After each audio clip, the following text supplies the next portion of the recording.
We live in a time where masculinity is shamed and men don't know what it means to be a man. As a pastor and counselor, I've spent the better part of my life equipping and training others. My goal with this show is to translate my hard-earned experience into tools and tactics to help you become stronger as a man. This is the BraveCo podcast. I'm your host, Jason Vellet.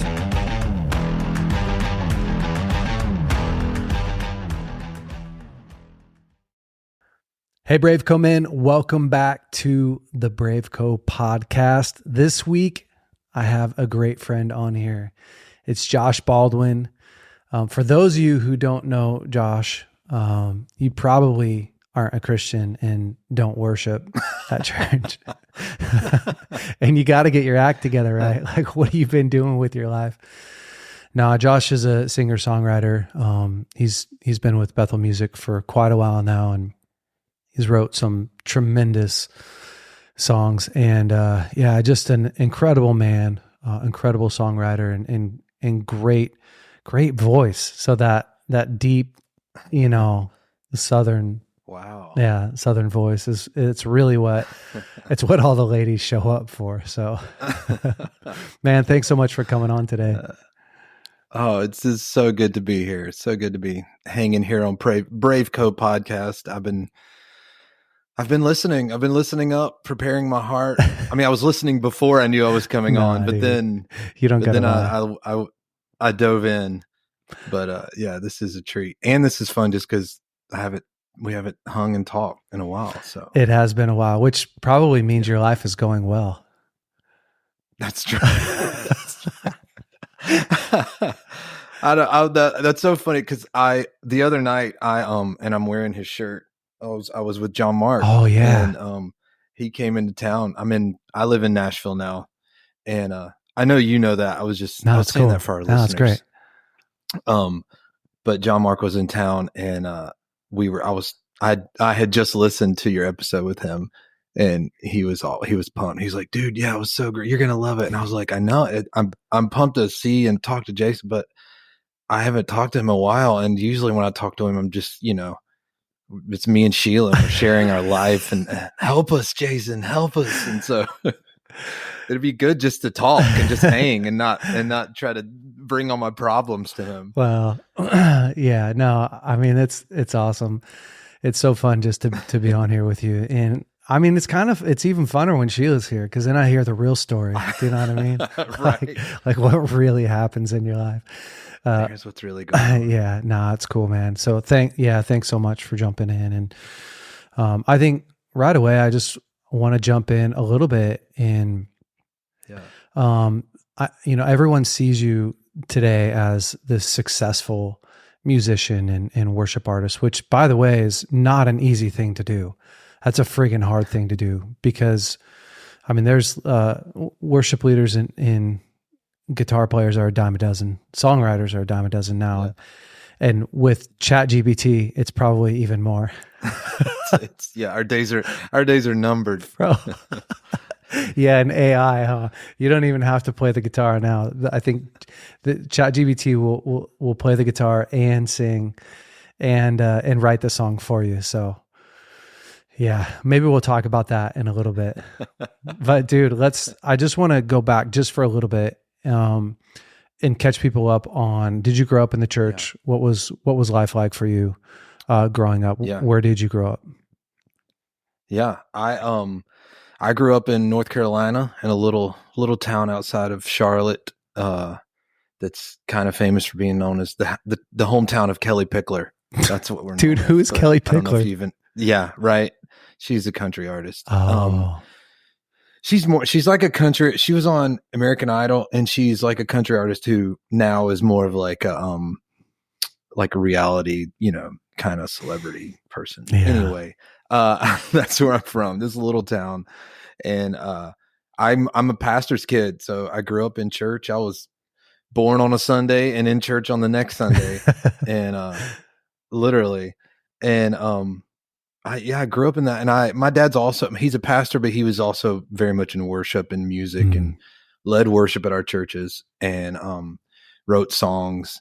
And so I grew up in that. And and just all, I started playing drums with him and in our church when I was like 12. Yeah, you did. And yeah, Those are the days when the whole entire family does something in the church, right? When your dad's the pastor, you're part of the crew. You're there. I mean, we were there every day of the week, it feels like. And then, it's Wednesday night youth group. Yeah. Sunday morning. That was back when we had Sunday night service too. Yeah. And yeah, that was my life, and I loved it. And drums was kind of like also like a way for him to babysit me. He would take me to church with him, and it was just, I would run off and go get on the drums, and he wouldn't have to worry about me for hours. That's amazing. And, yeah, but I grew up there, and just I was also big into sports. I mean, that's like probably my first love is sports. Can I just say this? Music. What people don't know about you is that you are a sports freak. Yes. Right? Like you're the guy that all the stats. Like you were telling me earlier that you have, I mean, you had a sports podcast, but people don't want to listen to musicians talk about sports. I did. It went for 2 years.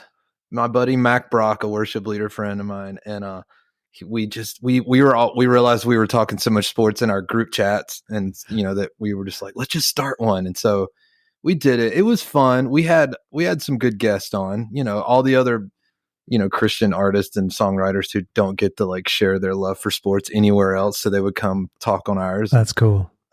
That was awesome. But anyway, yeah, no, not many people listen. You're very, very specific audience. You're one of the most unassuming sports guys, I would say, because like really, yeah, for sure. There's just something about, okay, I don't want to hurt anybody's feelings, but I think when you see a worship leader up there leading worship, in singing songs, and they're kind of trendy, and then you see them on the basketball court and they're tearing it up, you're like, those two worlds aren't really, you don't typically think of them going together. Right. But you get after it on the court. I get after it. Basketball is my first love. Yeah. I love it. And it's funny because being out there at Bethel, I don't think many people don't realize that that's the sanctuary there is a basketball court. Yeah. And so there was so many times being out there where we would play on Monday nights, and I'm totally just segueing from just my growing up. No, it doesn't even matter. This is part of it. Okay. This is what I do. I turn every conversation into sports. This is quicker than normal, so I'm getting better and better.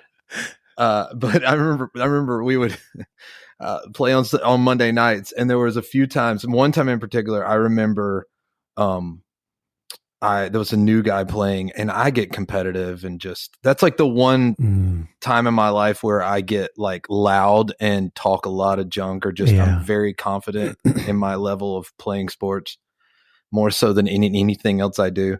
And I think I was mouthing off and talking to a guy, and just hitting a shot in his face. And anyway, he started snapping back, and we kind of went at it, just verbally, nothing physical. But then later on, I'm like, I'm sorry, we made up. And then he was like, I was at church last night, Sunday night. I had led worship the night before, Sunday night at church, in that very room. And he was like, yeah, man, love your song. And I was like, I'm so sorry. I just, dude, it was, that is a real problem. I think that, that I have as well, is the competitiveness. So, it's hard because you're trying to you're not trying to separate the worlds. You're trying to I mean, how do you play sports and not be super competitive? Right. And then once in a while you just get tipped right over that edge, and then you're the guy that you don't want to be for like 8 minutes, and you forget that you're also, like you prayed for that guy the night before. Right. It's so, and now you're tearing him down. Now you're like tearing him down. Oh, that's so true. And it was never more just right in my face than it was on those nights when we would be playing. Yeah, dude.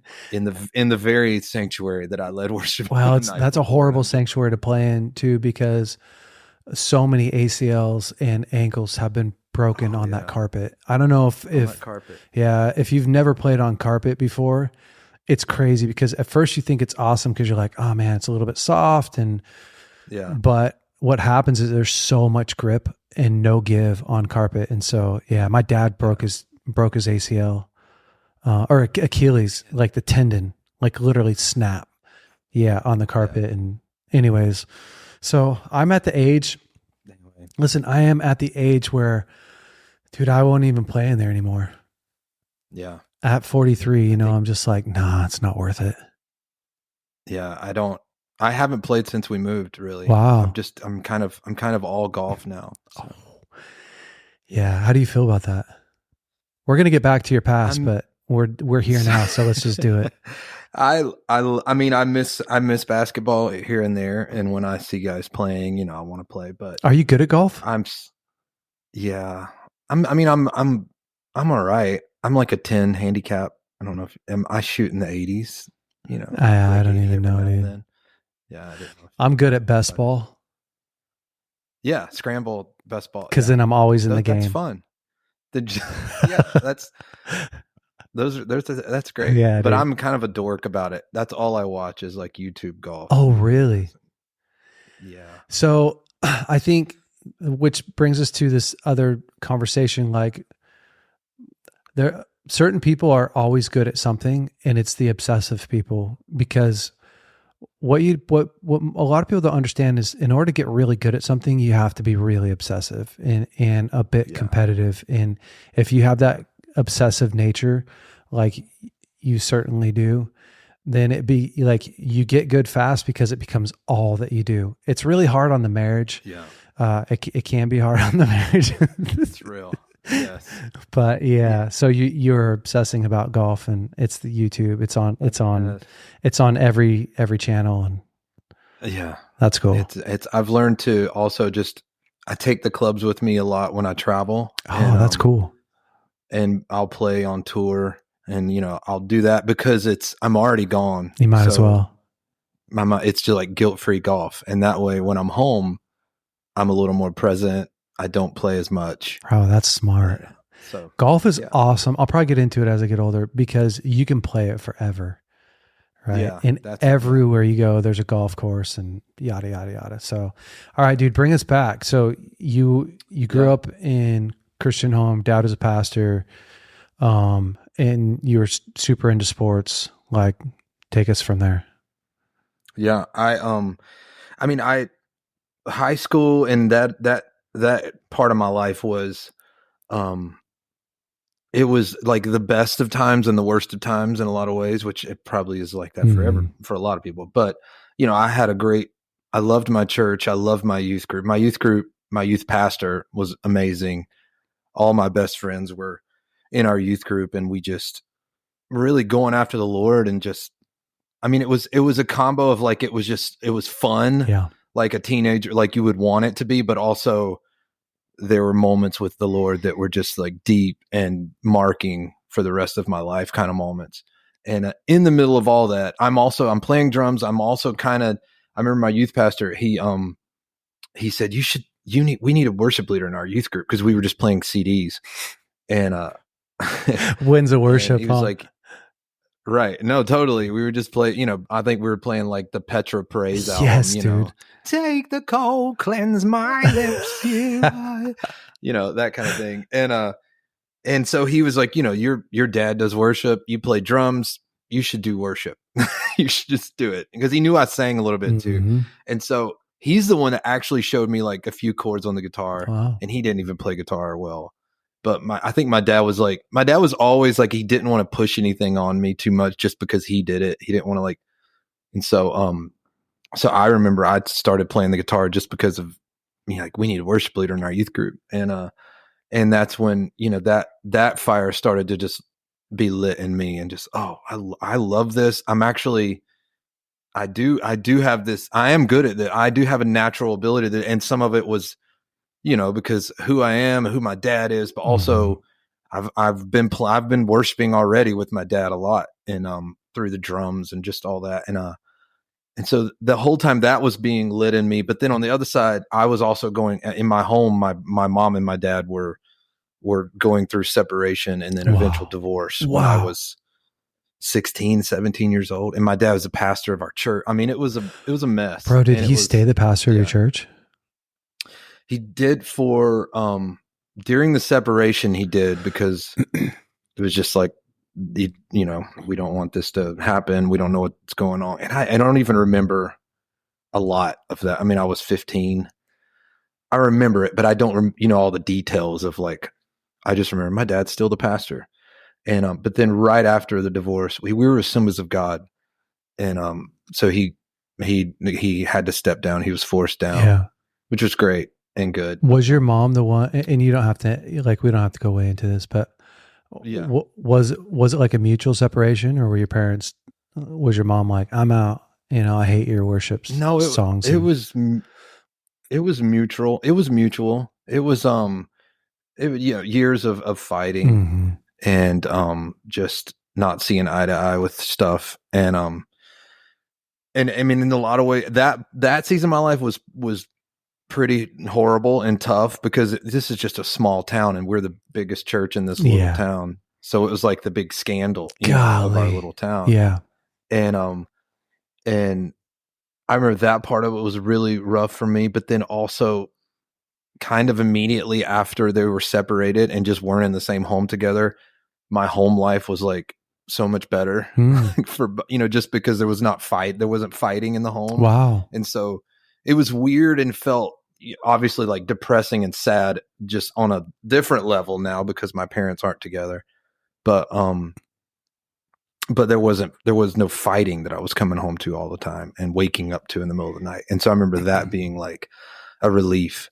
And, but yeah, so that was such a weird season of like, I when I look back at it, I feel so thankful that I did have this youth group and this group of friends that were going after the Lord. And then I felt so close to, and because they came in and they kept our friendship, like kept me, I think, from going in a direction that I could have gone in that season. Did you have to decide like who you're going to live with? I don't remember that being, I was blessed in that when they finally like divorced, I was the end of my senior year in high school. Yeah. So you're old. I stayed, my dad, I was older. My dad stayed in our house and my mom moved out. And, I just, it was just you should stay in your house because this is your home. And then I went to college like that next year. And honestly, I didn't even know if I wanted to go to college. I didn't even know what I wanted to do. I just knew I wanted to get out of that town. And so I just pieced out and went to Lee University in Tennessee with my buddies from my youth group. Yeah. And I didn't know, I mean, they all knew what they wanted to do with their lives and they had their majors and I didn't know. And I just went to get out of there. And honestly, it was great because I got to, kind of just get away from the mess. It was harder on my sister. My sister's 3 years younger than me. Oh, Her high school years were a lot tougher than mine because she had to, just deal with the early first years of having parents that were divorced and just how to navigate that. And, but yeah, I went to college and, man, I started to lead worship more and more when I was in college at Lee, but I also just hated school. I hated, I didn't know what I wanted to do, but I think I want to be in ministry. That's kind of all I know. I love my youth pastor. I love my youth group. I think I should just be a youth pastor, like I just, it's like, I think I'll do this. So I majored in like Christian education and I was like, I'll just be a youth pastor. And, but you know what? I was a good kid. Like I wasn't a bad kid. I didn't do like drugs or anything. I went to church and I honestly, I would skip class because I would be playing basketball or playing guitar. I would be, I'd be doing either music or guitar or sports, basketball and just not go to class. Yeah. I hated school. I hated class. And so my grades were horrible. And then I was there for 2 years. And after 2 years, I didn't go back. I stayed home. I was like, this is not for me. College is not for me. It's why I didn't start college. It's wasn't going to make it. I think I felt bad because my parents spent so much money for me to just figure out that college was not for me. So, but because I joke about this with my dad now, is that I went to college and actually found out what I wanted to do with my life. It just didn't involve being, I was like, I led worship a lot. I realized there that I actually want to do music. I want to be a worship leader. That's cool. He's like, I wish you could have figured that out for free. But I came home from school, didn't go back, and this is like this is 2000, the year 2000, and I went and worked at a mobile home factory in my hometown. I had to do, the come back home, the walk of shame, kind of come home. He dropped out of school. He didn't know what he's doing. I got a house with a buddy of mine who actually finished school and had a real job. We lived together, and I just worked at a mobile home factory for like a year and a half, laying tile, and just it was like a dark season, but also a season where the Lord was doing a lot in me and like showing me like down the road what was coming and preparing my heart and teaching me how to work and just how to have a better work ethic and just bro, I'm so glad that you had I'm so glad you had those mobile home days, because I think a lot of worship leaders missed out on that, on the hard work grind, right? Yeah. And it's pretty tempting to just want to sing songs and perform and do all that stuff and not really know what it takes to whatever, work hard. So that's awesome. Yeah. That's great that you did that. No, I think about that a lot. And because later, 10 years later, when I was in Charlotte, the whole like big mega churches paying musicians to play and paying worship, all that started to be more of a thing. And people that were my age when I worked at the mobile home factory, they were doing what I was doing there, but they were like playing music, and it just kind of like, some of it was great, but a lot of them just, when you start right there and it's just, it's not always awesome for the heart. It's tough. And so I'm thankful for those years where I was like, this is not who I'm called to be. I'm not supposed to be doing this. And I would just do it and wake up and just bust my butt. And that's when I was working at that mobile home factory, that's when I found out about this ministry in Charlotte, MorningStar, that I was like, I think I'm supposed to go here to their ministry school.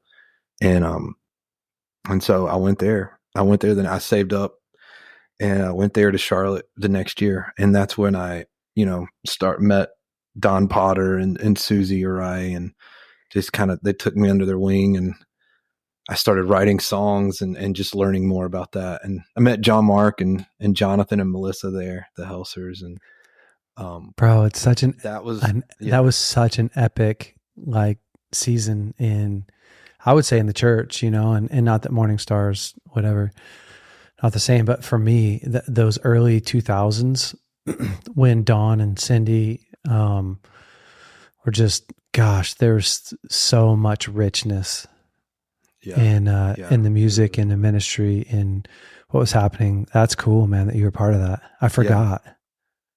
Yeah. It felt, it felt so special to be a part of. And it felt like we were doing something that was fresh. And, I think even just the songs and the worship, that it was like, all from there. We didn't do outside music and songs. I mean, we actually, dude, the whole reason people ask me like, dude, how did you get started writing songs? Here's the story about how I got started. Yeah, tell us. I went to MorningStar.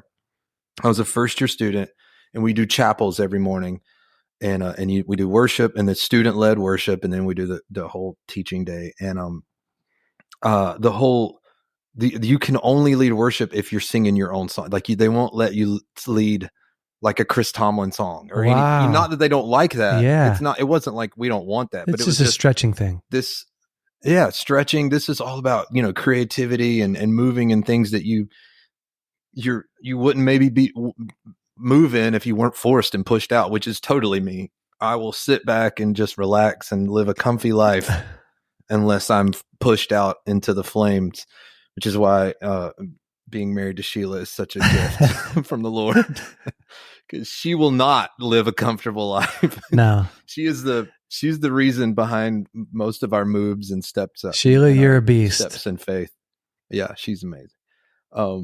But I remember coming into that, I'm like, well, I know I'm a worship leader. This is who I'm called to be, and I'm supposed to lead, but I've never even tried to write a song. I didn't even think about it. And it's funny because my dad would write songs and we would lead his songs at our church. But I don't know. I just, up at that point, I'd never even thought about, hey, you should try to write a song. It didn't cross my mind. And I remember thinking, well, I'm supposed to lead, so I guess I better write a song. So I wrote a song just to get up on stage and lead worship, because I just knew that I'm supposed to be a worship leader. And so thankfully it was good enough for them to let me do it. But that's how I got started. But what happened was it just lit a fire in me that, oh, this is actually part of who I'm called to be. I'm not just, I don't just get up and lead worship and sing. I'm actually called to write songs that help people find the Lord. And so that, and I wouldn't suggest write songs so you can get on stage. But that's a really horrible way to start. Yeah, that's not a great way. But in my head, it wasn't that. It was just that it was more like, oh, this is who I'm called to be. So I guess this is another thing that I need to jump out and do. And I probably wouldn't have done it had it not been for a school like that and a place like that just pushes people out. Now, honestly, I really do feel like it's one of the best ways to learn, right? Because you're in front of people who are really great at what they do, and they do it in such a pure way that you have the pressure of you really do have the pressure of showing up and putting your best effort in, and you're in a community of where when people do stuff excellent, it's like everyone in the community rises to that level. I know that's a lot of what I felt when I started preaching at Bethel. Yeah. And you don't really think about it if you're not from there. It's really intimidating when I was 24, I started preaching, and you're standing at the pulpit that Bill preaches at, and my dad and Danny, and you're just like, dang, man. And trying to prepare a message when my dad's going to be on the front row. I don't have anything to say at 24, It's so intimidating. But because there's an excellence on the house, you also don't skimp, right? You don't just I'll wing it. I'll get up right before it. It really helped for me to take that part of my life seriously. And then you get to watch other people do it who are really good at their craft. Right. And so I really do. I think how you learned is one of the best ways, right? You have fathers and mothers who are real fathers and mothers who really don't care how well you do. They just want you to try. But it's an environment of excellence. I think that's the thing. That's so good, because that is the thing. It doesn't matter as necessarily how good it is. They just want to see you step out and go for it. And because they saw that on me. They saw all of us. John, Mark, Johnny, they see the potential. They see the Lord in us, and they just want you to step out. And I remember, they were so great at just pushing people forward. Like Susie, especially. Susie's just like, no, you. And I mean, it was intimidating because I played drums with her a lot, and her songs were amazing. She was just an amazing worship leader, and Don is amazing. And then not only that, then my friends, my peers are like John Mark McMillan and Johnny, and I mean that was around when John Mark wrote How He Loved some of those years, and but it was it wasn't this competitive thing. It was this whole we're all together. Everyone was so excited about other people's songs, and there was a little 5 or 6 years of that time in my life when I don't think I even knew what was going on in the music scene in normal Christian music or worship world, or there's this little span that I didn't even listen to anything else except for the music that my friends were writing at our little church there. And and it was so special, and and it's so right here with me too now. Just even the other day when I was hanging out with John Martin, we were talking about some of those days. Do you miss that? Yeah. Yeah, you know what I do in a way. I think moving to Nashville felt it because, gosh, fast forward now years later, I I got a glimpse of that coming back to when we moved out to Reading first. There was this community and it was a community of songwriters that were writing together. And Charlotte was like everyone do it yourself. Go, lock yourself in your room, write your songs, and then bring them to each other, and we would play them for each other and that kind of thing. Yeah. But nobody really collabed. Yeah. There wasn't much of a co-writing kind of thing. And then when I came out to Reading, to Bethel, it was a whole other level of like, we're all in this in a different way. Like, let's actually work together to create. And it opened up even more levels. And even like, it just kind of like unlocked wells inside of me that were just, that I didn't even realize were there. I'm like, oh, this is possible. And so I think, and so that was like a little glimpse of that too. And then I think even when I moved here to Nashville, I was always told, or just kind of maybe thought that like, it's just Nashville, and this area is like, it's cutthroat, and it's, eat or be eaten, and just, competitive. And there is some of that. Yeah. I mean, that's there anyway. And, I feel like anywhere you'd go in creative endeavors, that's there. But I came here, and it's so much of it feels like the co-writing thing together, writing, but also like the sharing. We want to hear what you have. Oh, wow. Just the encouragement level was like to the roof when I came here. And, so yeah, I felt like Nashville kind of combined my Charlotte and Reading experience. That's awesome. And, I put them, which is, yeah, it's been great. But, yeah, I mean, because my year, I feel like it took me like 20 some years to be like an overnight success in some ways. Bro, I was going to ask you, like, when do you feel like you got to the point where you went, wow, I made it. Like I'm living the dream. Yeah. I feel like I've gotten to that point like 2 or 3 times in my life. I feel like, I mean, some of those years at MorningStar when I was just a student or just working, I was working in the warehouse at MorningStar Publications, shipping out Rick Joyner's books every day. So cool. And I felt like that was the dream. That was like, I get to do this for a living. Wow. This is what I'm doing.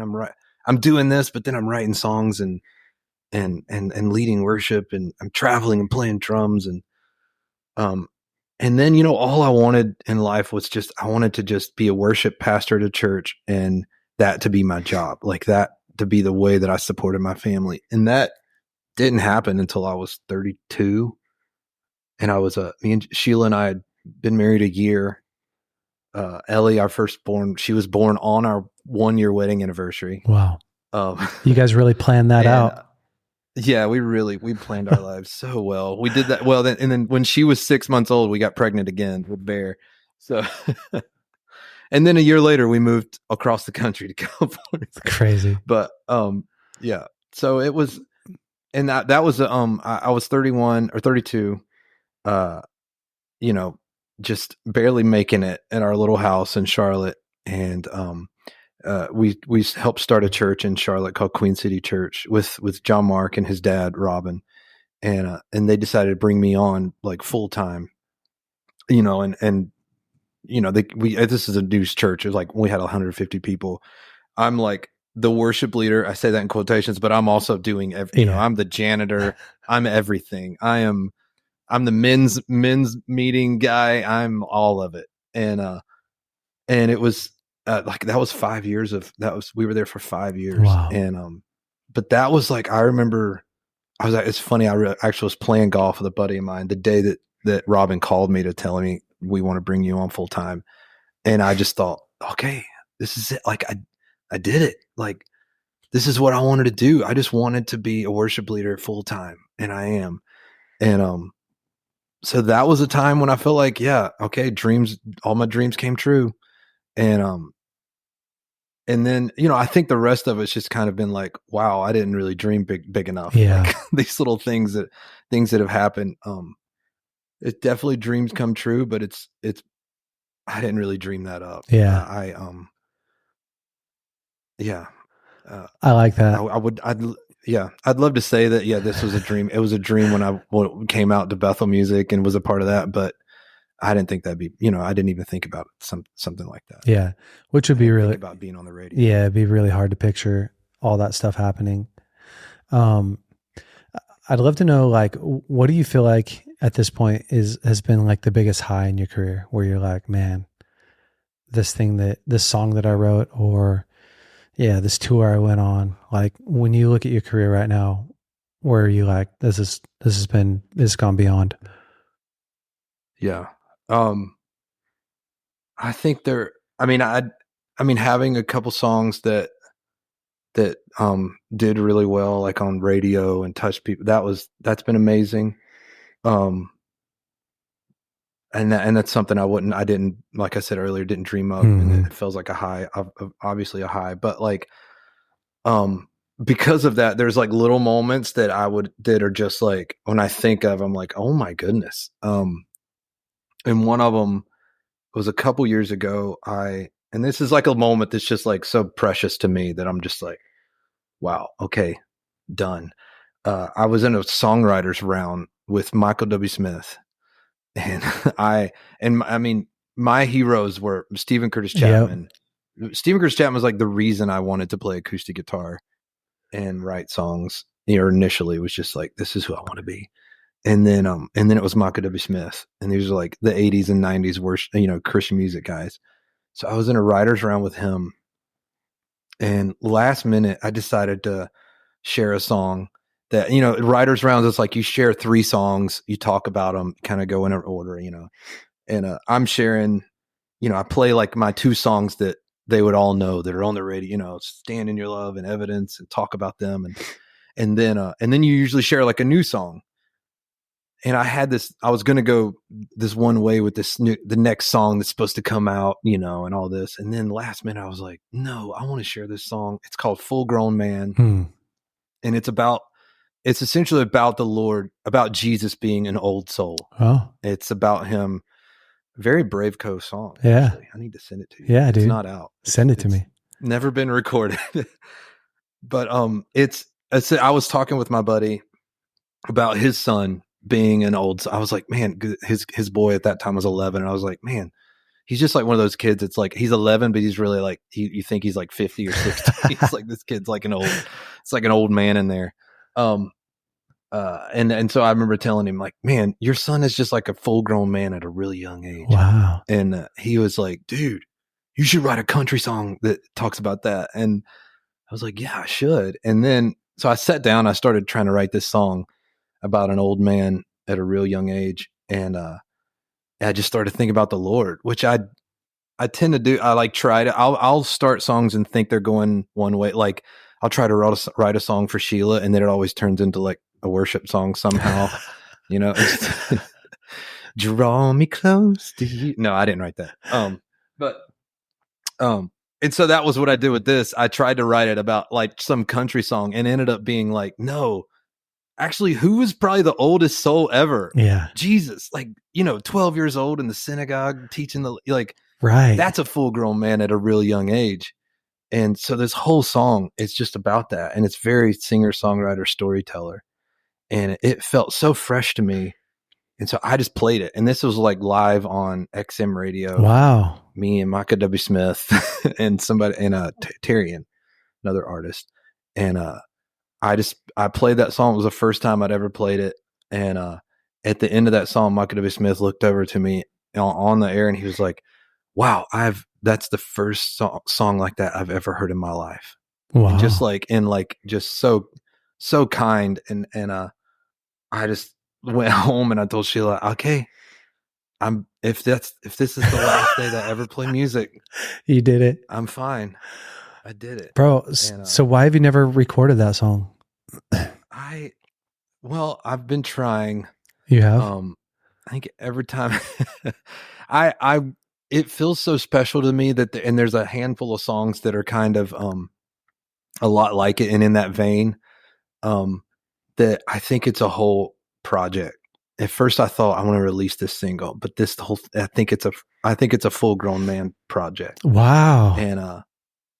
And so I have it. I'm sitting on it. I've got like 8 or 9 songs that are, and I think it was going to be the next thing. And then we recorded a live album a couple months ago that comes out in March.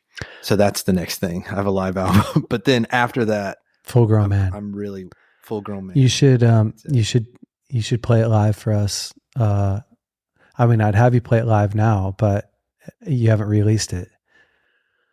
Oh yeah. I mean, if I had a guitar, but you can obviously see all those guitars right there.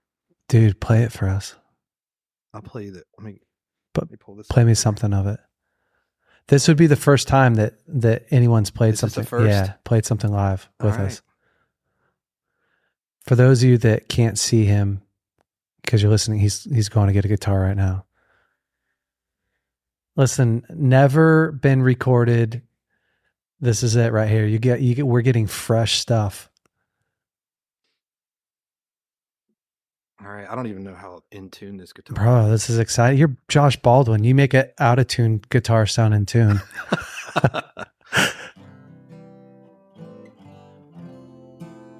All right. Came into this world as a wanted man. The tales of his coming running through the land. Being born like that, the highest stakes, makes you a full-grown man at a very young age. 12 years later, running down the halls, he was educating leaders about his kingdom come. Had his mama worried for 3 whole days. But he was a full-grown man at a very young age. Dang, bro. He was a full-grown man at a very young age. Bro, that is fire. I got to sing you the second verse. Yes. Now that I'm here. Yeah, do it. Is that okay? Yeah, sing it. I can't do it. No, we got time. The chorus goes, Son of God, Son of Man, walk the earth to heal this land, lived and died, rose to save a full-grown man at a very young age. And then the second verse goes, it's my favorite. Yeah, he opened up their eyes for the very first time. He saved the best for last, turning water into wine. It all started there on that wedding day, with a full-grown man at a very young age. And he placed my soul in eternity when he carried my cross down a city street. And at 33, he gave his life away as a full-grown man at a very young age. He died a full-grown man at a very young age. Bro, it's so good. Thank you. Oh, man. That was awesome. What a treat, dude. Oh, that song just makes me want to keep writing. Makes me want to keep listening, man. Like, I feel like I'm on a back road, you know, just like, just cruising windows down. That's awesome. What's your favorite song that you've written?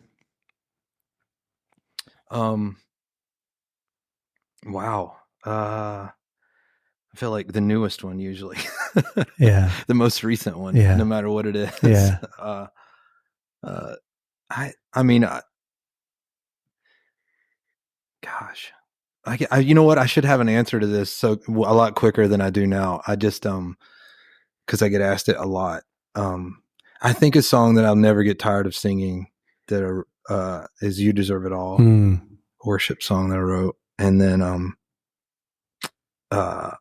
Evidence. Yeah. Those are two songs that I just don't think I'll ever get tired of singing those. I've got plenty of songs that I've sang a lot that I'm like, I'm good if I don't sing that one for a while, but those are two that I'm always in the middle of them. I'm like, oh yeah.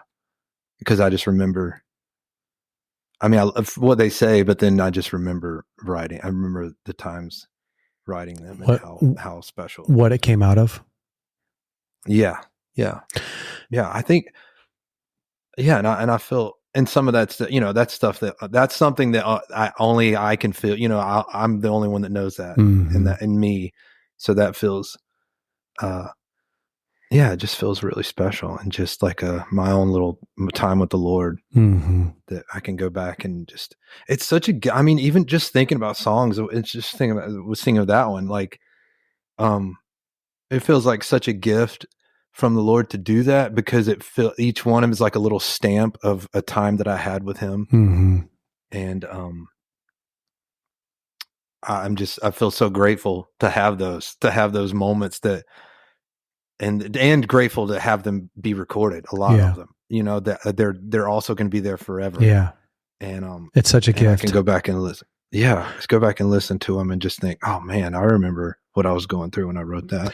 Music is crazy. It's such a gift. I never played the guitar growing up or anything like that. And like probably three months before my divorce, my marriage was really tough and I was trying to fix it. I didn't know it was wrong. I just knew that this is my first wife. We were growing apart. Right. And, because she was saying stuff like, I've never loved you. I just want to be best friends and raise kids, like really confusing, hard stuff. And so I just thought like, man, I need to win my wife's heart back. Right. Like I need to figure out a way to like ignite this spark in us. And so I started playing the guitar. I picked up the guitar and I was like learning it in secret so that I could like play her, like I was going to play her Coldplay, I think it's called Green Eyes. I don't know. Oh yeah. Yeah. And I'd always sang like, I like singing and I can carry a tune. Okay. But so I learned the guitar, right? For like 3 months, I really worked on it. And then she left and the guitar became my way of processing like my wife leaving and my divorce and like all the stuff that happened. And it was so crazy what a gift that was because dude, I would sit for like 4 hours at a time and just play and like cry and write these crazy songs, right? Like I'm literally writing stuff that I don't know. It was just like this really, really hard stuff, but that became my lifeline. Like each one was like this gift, and it's funny because I played for like 2 years and then I haven't revisited it. And I went back the other day and started goofing around on the guitar and it's crazy because like, I in that season too, like I wrote quite a bit. Like I wrote with Brian and Jen for a while and I wrote with, Skylar and Kim for a little bit. And, I just fell in love with writing and, but I went back and like, I couldn't even play one of those old songs again because it was like such a devastating time of my life that I was like, wow, do you know what I mean? Like it was crazy how much is still locked up inside of like, how much emotion is locked up inside of that time period from, it's wild. Songs I mean, they just bring, this just a song can unlock where you were when you wrote it, but where you were when you first heard it. There's albums that Sheila never wants to hear again because she was listening to them during pregnancy and just, bro, for me, it's David Gray. Is that his name? Oh man. I love him. Bro, I can't do it because that was all during that time. For reals. Like as soon as it comes on, I'm like, next. That was a season. Like that's a season I barely made it out of that hellhole, you know? David Gray, you're my hellhole. Yeah. No, his music's incredible, but I just can't do it. Yeah. It's on the other end. It's such a gift to have the song. Well, I just recorded an album in September and it's coming out next year, but wow, we just got the finals and the masters for it yesterday. Wow. And so we were in the truck listening to me and Sheila, and she was having she was having a rough day anxiety wise, and just getting hit hard. And she was like, put your album on, put that song on. You know, I wrote a song. There's a couple songs on there that were written like kind of for her about, you know, like My Help was one of them. I know where my help comes from. It comes from, and she's like, just put that on. I want to hear the, you know, and then and there was another song, Prince of Peace, that I literally wrote for her. And I just was driving thinking like, what a gift. Like we get to like listen back to these promises and that the Lord gave us. And it's funny because My Help, it's a kind of an upbeat song, and it's like, it starts out, I'm singing like, and I'm all happy singing on the record. I'm like, oh, my soul, forget not all his benefits, how his light has shone in darker days than this. He has been faithful. And she was like, you know, she's crying because of how she feels. I'm like down because of how she feels. You know, I'm like, oh, what do I do? How do I fix this? And then in my little happy voice comes on, you know, I know where my help comes from. My help. And we just started laughing because I'm like, I don't feel that at all. And this is me reminding myself of who the Lord, you know, and so it did it. It changed the atmosphere of me. But yeah, I just goes back to just such a gift. That's amazing. That's incredible, man. I have a couple just personal questions that I want to ask you. They're not personal, like about your personal life, but that I've been wondering a lot about. And one of them is about how has ChatGPT affected or changed, you know, the songwriting process? And do you feel like, and you know, you can, we don't have to answer this question if you don't want, but is that something that you'll use as a tool, like to help? Because dude, I mean, I won't tell anyone. I might, but I might not tell anyone. Yeah, it's a pretty powerful tool. Like I use ChatGPT all the time. I'm like, hey, listen. Really? Oh yeah, I've never used it. I don't even know. I mean, I haven't used it for like songs, but gosh, dude, I use it all the time. Yeah, because I'm like, hey, can you take this paragraph or this email and make it sound more professional? And dude, in like 3 seconds. But I can't imagine that the songwriting industry, that a lot of people aren't using that. I can't imagine. I don't think it doesn't scare me because I feel like it. To me, it seems like more of a tool to do like what you're saying. Yeah. To make something more professional. I don't know. And music is such a emotional thing that when no emotions are involved, I don't know how you can feel it. You know what I mean? Yeah. I don't know if that makes sense, but you just, I think even for me, like just in the way I present a song, I sing, the kind of music that comes out of me, the sound just from the South, from North Carolina, that it's so part of who I am and who I've been for 44 years that I don't get super worried about a computer like doubling that, because I feel like it's such an emotional. I'm sure I have friends that have thought about that a lot. I don't. Bro, you've got a whole bunch of friends that are using ChatGPT, no doubt about it. Yeah. I don't. Yeah, I have so many things that I can't control that I'm just like, okay, I can't worry about that. That's awesome. Like they don't have my voice. It's fine. It's fine. They don't have my vibe. Yeah. You know. How do you? I guess the other thing too is, like, how do you personally just stay in a great place. There's so much pressure, plus it's your job, it's your job to get up on stage now and lead worship, and just like it's my job to whatever, preach or something sometimes, but like, how do you stay in a really good place? And what is that like for you? Not that you stay in a good place. I don't know. Maybe you don't stay in a good place. Like, what's it like for you now? This is your career, and showing up on stages across, the world, leading worship. How is that? What is that like for you? I mean, I think, well, it's definitely challenging times, especially social media era, that we live in. I can always tell when I've been on it too much. Oh, I can just feel that. Do you get a lot of criticism? No.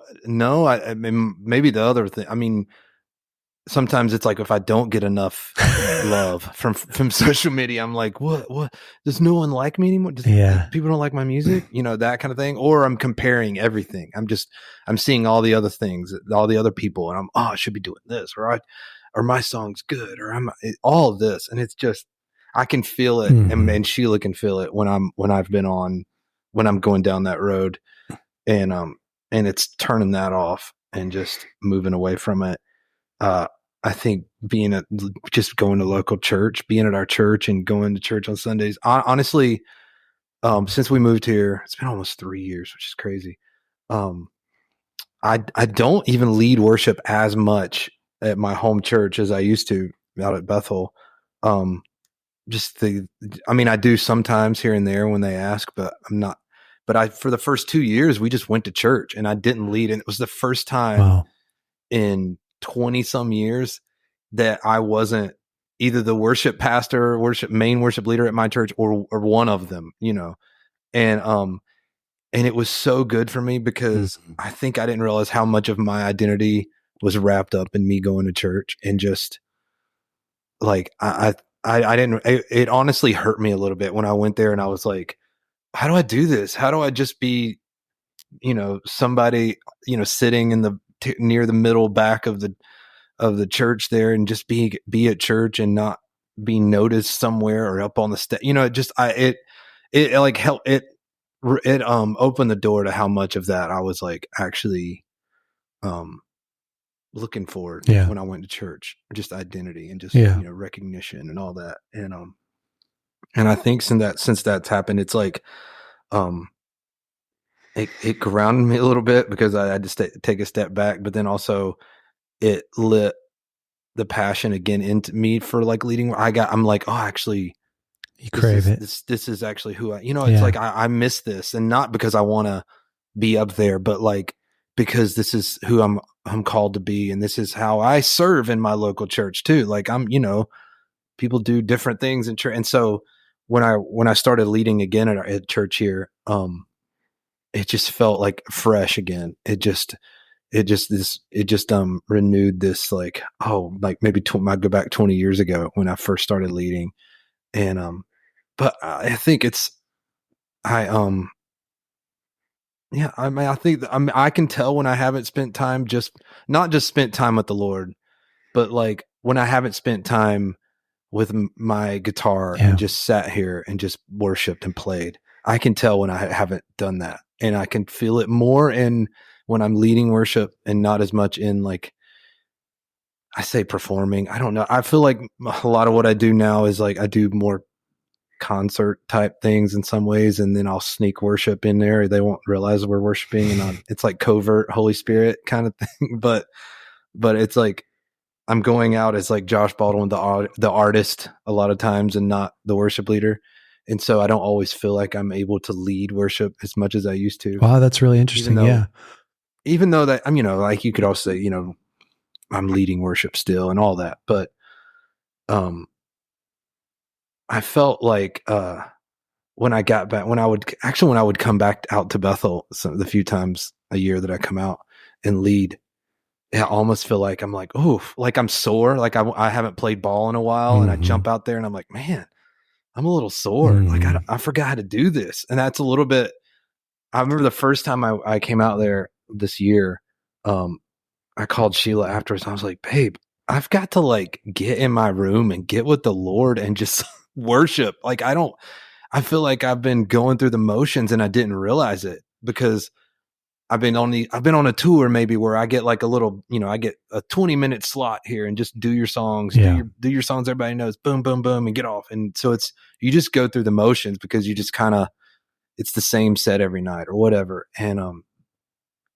so I realized like, okay, I need to get back to the basics here and just me and the Lord and my guitar and just hang with him. And I have a great little space to do it in here. And it's just, so it's been, not leading has been good. And then now I'm like, okay, I'm done with that. I want to lead. Yeah.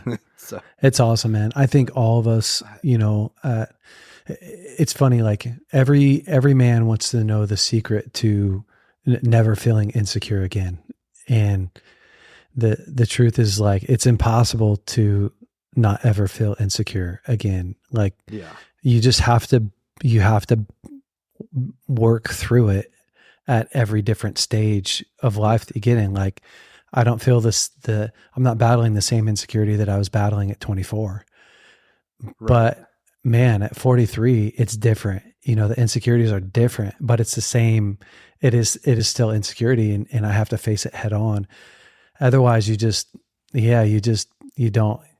caps your growth, right? It's like, you just stop. And it's so easy to compare yourself as well to other people and what they're doing. And like, I've noticed that a lot, just different seasons in my life where I look at other guys in men's ministry or whatever. And I'm like, am I doing that at that level? And how do I be better? And like, that's part of that's just, it's so much of human nature that we have to just like catch our ego, right? Catch your ego, put it back in check and be like, back to the basics, back to allowing Jesus to be our Father and to stay in relationship. It's hard. Like I'm in the same boat in the sense that like, I have to make an intentional effort to keep myself like really tender to God and just, and not about how I can build bigger or better or faster or so. Oh, so I love the way you said that. Just because, and I feel like the more I am with him, the more I realize like it's not like there's something unique in me, and if I just need to be myself, and let that out, let it come out the way it comes out, let it sound the way it sounds when it's you singing it, when it's you writing it, when it's you speaking, and you can't compare. You can't. Yeah. That's so good. That's great. I love that. Well, Josh, you are such a gift, man, to the body of Christ and to us. And thank you so much for, your years of faithfulness. And I just love your grassroots of coming up under Susie and Dawn, and just, it's so cool, man. And thank you for taking the time here with us today. I really appreciate you, man. Thanks for having me. Oh, this has been a treat. It's so fun to hang and talk and share a song with you, bro. That only you got to hear. Only y'all get. Come on, I love it. Well, BraveCo men, hopefully you enjoyed this week's podcast. Go out there and get after it this week. Maybe send us a recorded song if you're a songwriter. Maybe we'll throw it up on the social media or something. But guys, have an incredible week. We will see you next time. Hey guys, thanks so much for listening to the BraveCo podcast. If you like this podcast, would you please rate it, review it, leave us a great comment. And if you like this episode in particular, share it with your friends and family. That helps us to spread the word. Guys, stay brave. We'll see you next week.